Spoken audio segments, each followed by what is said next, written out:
Welcome to the Gentleman's Guide to the Accursed.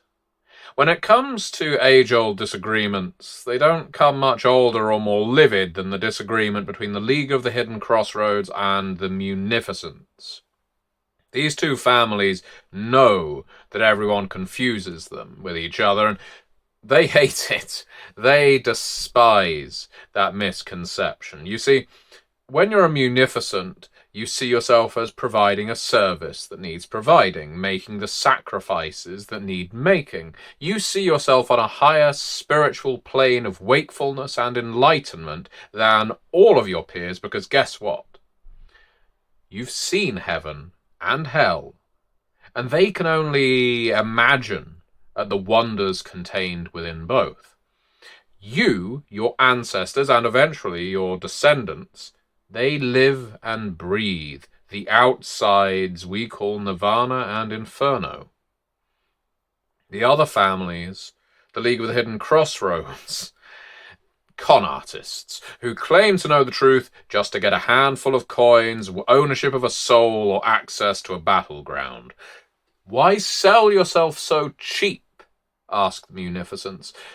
We work for higher masters, those with true power. Now, ask the League, and you're probably going to get much of the same assessment, but in reverse. The League see themselves as offering a needed favour, fulfilling wishes that cannot be fulfilled without their presence, and bringing light to darkness. Exactly the same words the Munificents might use in their handbook. So let's break it down.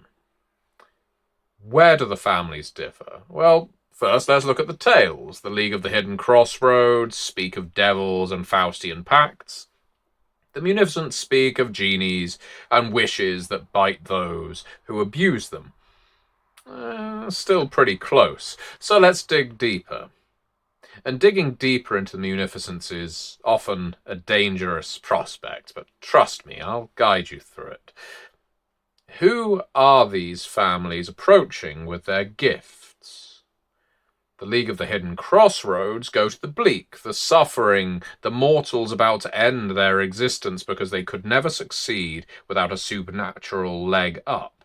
The Munificents? Well, here is where we see the distinction, because the Munificents aren't interested in scraping scum off the pavement, rehabilitating it, giving it a new lease on life. They punch higher, providing services to the deserving, or rather, those who pay well for the experience. The fundamental difference, therefore, is that the League of the Hidden Crossroads serves and preys on the desperate. Some of them are benefactors and wish fulfillers. Others are reapers waiting for their victims to slip up. The Munificents, on the other hand, stand in the courts of the mighty. They reap their own fantastic rewards for dutiful service while waiting for their sponsors to fuck up just so they can claim a bit of social justice in penance. The two, therefore, do not see eye to eye. The League see the Munificents as arseholes playing courtly games and working for the 1%, while they help the little guy. The Munificents see the League as predators preying on the desperate, while they make the ultra-rich and ultra-powerful pay for their hubris. There are more differences besides, but that's a fundamental one that the vast majority of accursed completely miss, but is intrinsic to the identity of being a Faustian or a genie, as their nicknames sometimes indicate them. The League have a focus on contracts, leadership, and loopholes. Munificents have a talent for determining desires, illicit or otherwise, and breaking any and all contracts to get what they want.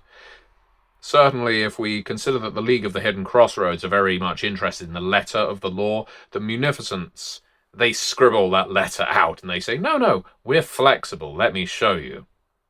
You see, the Munificents go about their own way to become, in a sense, incubi and succubi, where the League claim to raise people up, the Munificents tempt them to fall.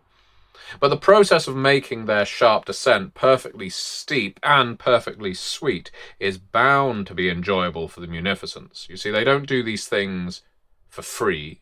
They're not performing a service for the greater good. They don't waste time with kabuki. They're the real deal. And they want you to feel every inch of the drop. An odd alliance has therefore arisen.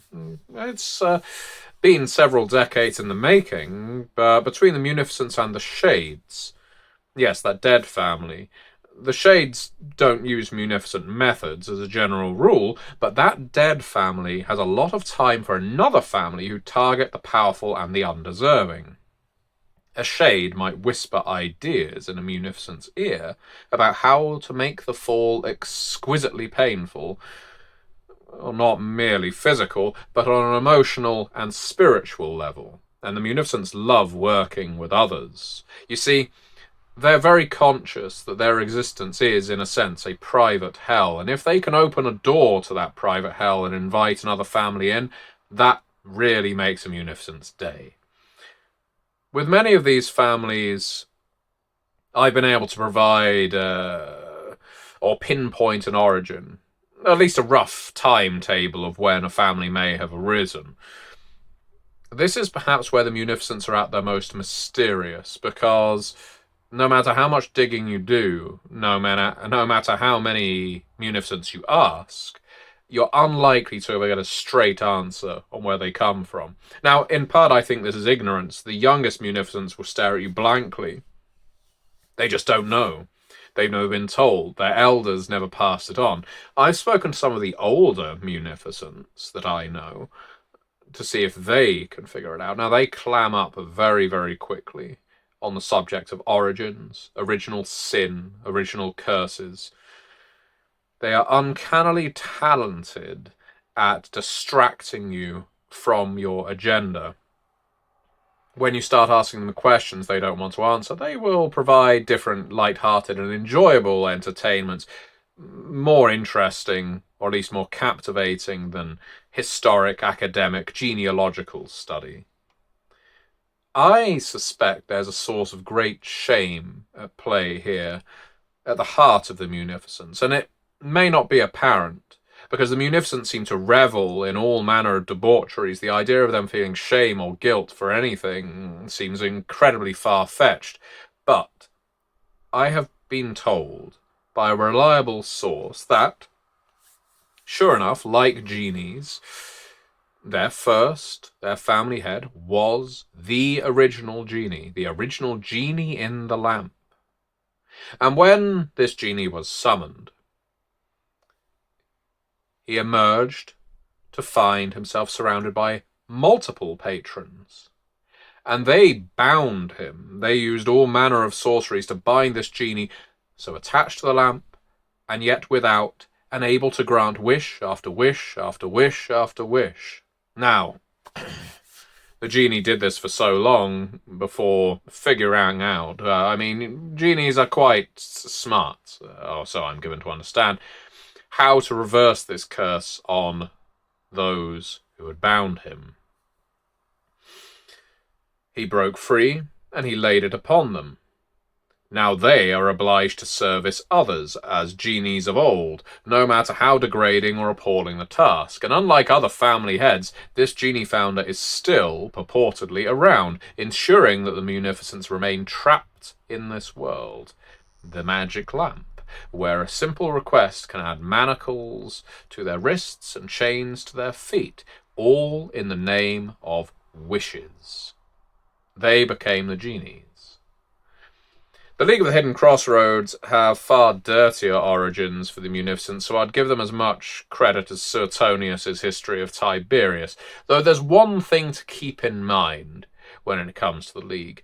You see, they have been digging into the Munificents' past for longer than any other accursed group.